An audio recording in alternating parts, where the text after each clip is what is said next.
అన్నావు రుణమాఫీ చేయి, నేను కూడా అనవచ్చు. మగాడివైతే రైతు భరోసా స్టార్ట్ చేయి, 70 లక్షల రైతుల ఖాతాల్లో డబ్బులు వేయని నేను కూడా అడగవచ్చు. మగాడివైతే మహాలక్ష్మి స్టార్ట్ చేయి, 1,67,00,000 మంది ఆడబిడ్డలు ఉన్నారు, నెలకు 2,500 ఇస్తానన్నావు, స్టార్ట్ చేయి, నేను కూడా అడగవచ్చు. కానీ నేను ఇవన్నీ ఏమనట్లేదు. ఒక్క సీట్ అయినా గెలవము అనే మాట మాట్లాడావు కదా.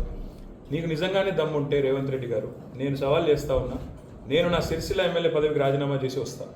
నువ్వు నీ ముఖ్యమంత్రి పదవికి, కొడంగల్ ఎమ్మెల్యే పదవికి రాజీనామా చేసిరా.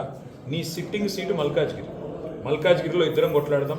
ఆ ఒక్క సీట్లోనే తేల్చుకుందాం. ఈ రాష్ట్రం అంతా అతలాకుతలం చేయాల్సిన అవసరం లేదు. ఆ ఒక్క సీట్లోనే నేను వస్తాను మా పార్టీ తరఫున, నీ తరఫున నూరా, నీ కాంగ్రెస్ పార్టీ తరఫున. అక్కడ తప్పకుండా తేల్చుకుందాం. ఎందుకంటే ఒక్క సీటు గెలవను అని మాట్లాడుతున్నాం. మరి నీ మల్కాజ్గిరి పార్లమెంట్ సీట్లో అసలు ఎన్ని ఎమ్మెల్యేలు గెలిచింది కాంగ్రెస్ పార్టీ? గుండు సున్నా. ఎంతమంది కార్పొరేటర్లు గెలిచారు నీ మల్కాజ్గిరి పార్లమెంట్ పరిధిలో?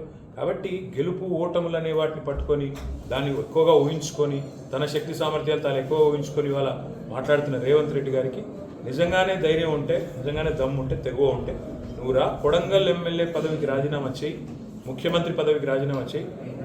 మన మల్కాజ్గిరిలో నీ పార్టీ అభ్యర్థిగా నువ్వురా, నేను కూడా నా ఎమ్మెల్యే పదవికి రాజీనామా చేసి నేను కూడా వస్తాను. అక్కడే తెచ్చుకుంటాను.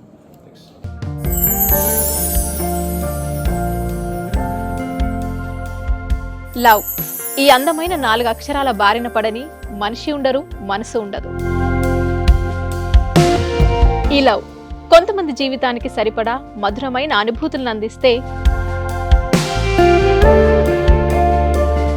మరికొంతమందికి జీవితాంతం వెంటాడే చేదు జ్ఞాపకాలను మిగిల్స్తుంది. లైలా మజ్ను, పార్వతీ దేవదాస్, ఈ 2 కథల్లో మజ్ను లైలా ప్రేమ కోసం ఎంత పరితపించాడో విన్నాం. దేవదాస్ పార్వతి ప్రేమ కోసం ఎంత పిచ్చోడయ్యాడో చూసాం. కానీ లైలా మజ్ను ప్రేమ కోసం ఎంత ఆరాటపడిందో మనం ఆలోచించలేదు. దేవదాసు దూరమయ్యాక పార్వతి పరిస్థితి ఏంటో మనం అర్థం చేసుకోలేదు. ప్రేమ నుండి పెళ్లి వరకు వెళ్ళలేకపోయినా ఎంతో మంది అమ్మాయిల బ్రేకప్ స్టోరీస్తో మీ లవ్ టుడే.